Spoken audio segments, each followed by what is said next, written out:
दिन में तातुची अपराह्न प्रबल काटुची। आज वज्रपात और घंटा प्रति 40 रु 60 किमी बेगरे पवन संभावना।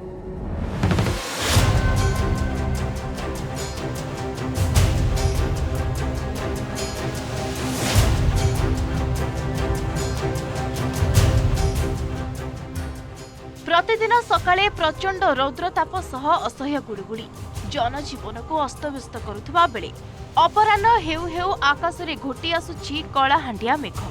बिजुली सह भयंकर घड़घड़ी और झड़ वर्षार काल बैशाखी तांडव देखा मिलुछि। राज्यर अधिकांश स्थान में पाणीपागर एभली मिजाज देखा मिलुछि। ग्रीष्म ताप सह काल बैशाखीर एही लुचकाली तापमात्रा ह्रास करुथिले ही झड़ वर्षा और वज्रपात अनेक धनजीवन को क्षयक्षति घटाउछि। पाणीपागर स्थिति जेभली रहिछि आउ मात्र 3 रु 4 दिन मध्यरे ओडिशा छुई पारे दक्षिण पश्चिम मौसुमी वायु। एथिपाई पाग संपूर्ण अनुकूल रहितबा भारतीय पाणीपाग विभाग पक्षरु सूचना दिया जायछि।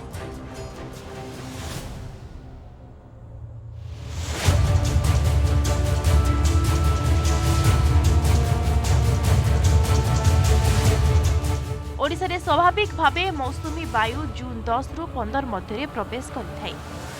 पाणीपाग विभाग पूर्वानुमान अनुसार आगामी 3 रु 4 दिन मध्य ओडिशा रे मौसुमी आगमन को स्वाभाविक बोली धरि नियाजिबो।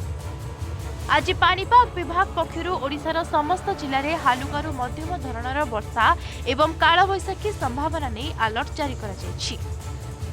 आज पाई बालेश्वर, भद्रक, जाजपुर, केन्दुझर, मयूरभंज, नवरंगपुर, कोरापुट एवं मालकानगिरी जिला को ऑरेंज अलर्ट जारी करा जायछि। एही जिला गुड़िकरे घड़घड़ी बिजुली सहित 50 रु 60 किमी बेगरे पवन बहिबार आशंका रहिछि। सेहिपरि केन्द्रापड़ा, जगतसिंहपुर, कटक, सुंदरगढ़, अनुगुल, ढेंकानाल, बौद्ध, नुआपड़ा, बलांगीर, कलाहांडी, कंधमाल, रायगड़ा, गजपति, गंजाम, पुरी, खोर्धा, भुवनेश्वर एवं नयागढ़ जिला को येलो अलर्ट जारी करा जायछि। एठारे 40 रु 50 किमी बेगरे पवन हेबार संभावना रहिछि।